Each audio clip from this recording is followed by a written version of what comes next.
लग्नाला वर्ष झालं होतं. माझ्या वडिलांच्या लाडक्या लेकीचं म्हणजे माझंच नुकतंच माहेरी येणं झालं होतं. घरभर माझा वावर होता, पण पप्पांच्या डोळ्यांना काहीतरी खटकत होतं. सकाळी उठून मी हात पाय धुवून आले.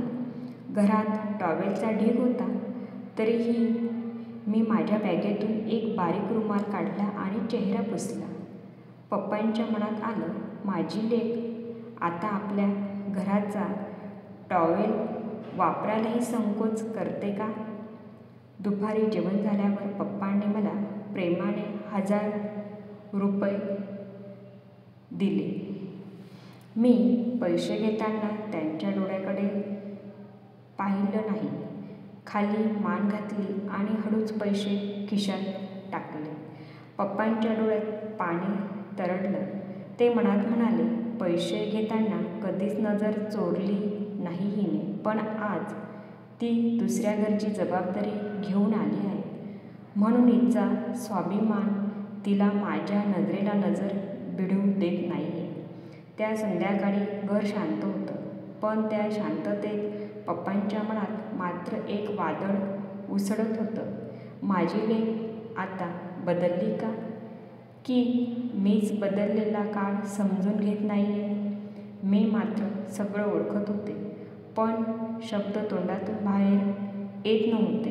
एक असं अदृश्य अंतर होतं, जणू माझं माहेरचं अंगण आता फक्त आठवण बनत होतं. 2 दिवस कसे गेले कळलंच नाही. माहेरी आल्याचा आनंद अजून मनात होता, पण सासरी परत जायची वेळ जवळ आली होती. सकाळी पप्पा अंगणात बसले होते. त्यांच्या हातात चहा होता, पण डोळे मात्र माझ्याकडेच होते. मी तयारी करत होते. बॅग आवरताना माझ्या हातात पप्पांनी दिलेला तो छोटासा गिफ्ट 1000 रुपयाची नोट परत दिसली. ती बघून मन भरून आलं. किती छोटं गिफ्ट, पण त्या मागचं प्रेम मात्र अमाप होतं. गाडी दारात आली. पप्पांनी माझ्या हातात थोडं पाणी ओतून, जा बाळा, सुखात राहा असं म्हणत आशीर्वाद दिला. मी त्यांच्या पाया पडले. त्यांच्या पायावर एक थेंब पाणी पडलं. माझ्या अश्रू की त्यांच्या डोळ्यातला हे ओळखू शकले नाही. गाडीमध्ये बसले. पप्पा बाहेर उभे राहिले. त्यांनी विचारलं, बाळ, आता परत कधी येशील? ती हलकंसं हसून म्हणाले, बघू ना पप्पा, आता नाही सांगता येणार. तिकडे काम असतात. माझं ते बघून बोलताना जरी सहज वाटलं, तरी आतून मनाला ओझं जाणवलं. पप्पांच्या चेहऱ्यावरचं ते हसू अचानक फिकं झालं. त्यांच्या डोळ्यात हजारो प्रश्न, पण ओठ मात्र शांत. गाडी सुरू झाली. मी खिडकीतून हात हलवला. पप्पांनीही हसून गाडी रस्त्याच्या वळणावरून दिसेनाशी झाली. मी गेल्यानंतर पप्पा बराच वेळ तसेच उभे राहिले. वाऱ्याने उडणारा माझा चुडाचंद त्यांनी अजूनही नजरेत धरला होता, पण जेव्हा तोही दिसेनासा झाला, तेव्हा त्यांच्या नजरेतून एक अश्रू अलगद गळून पडला.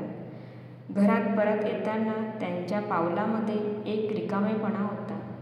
ज्या अंगणात, जिथं माझं लहानपणीचं हसू घुमायचं, आज शांततेचा जड पडदा पसरला होता.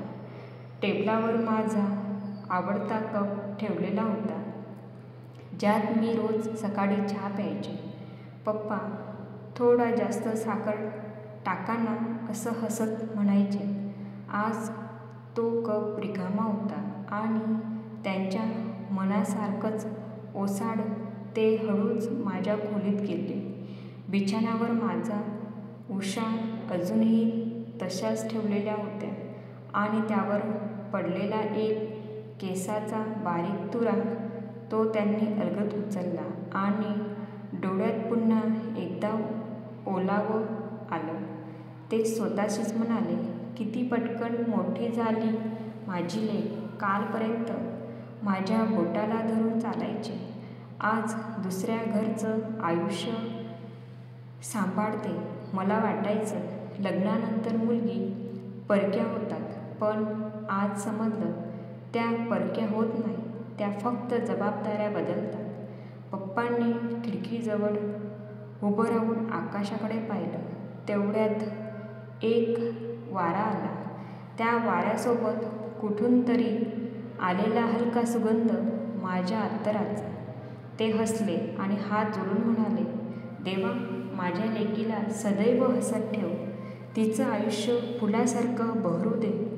ती जिथे राहील तिथे प्रकाश होऊ दे. माझं मन रिकामं झालं असलं तरी तिचं जग आनंदाचं भरलेलं असू दे.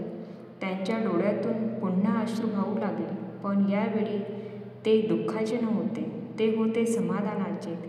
ते हळूच म्हणाले, ती परकी नाही, ती अजूनही माझीच लेक आहे.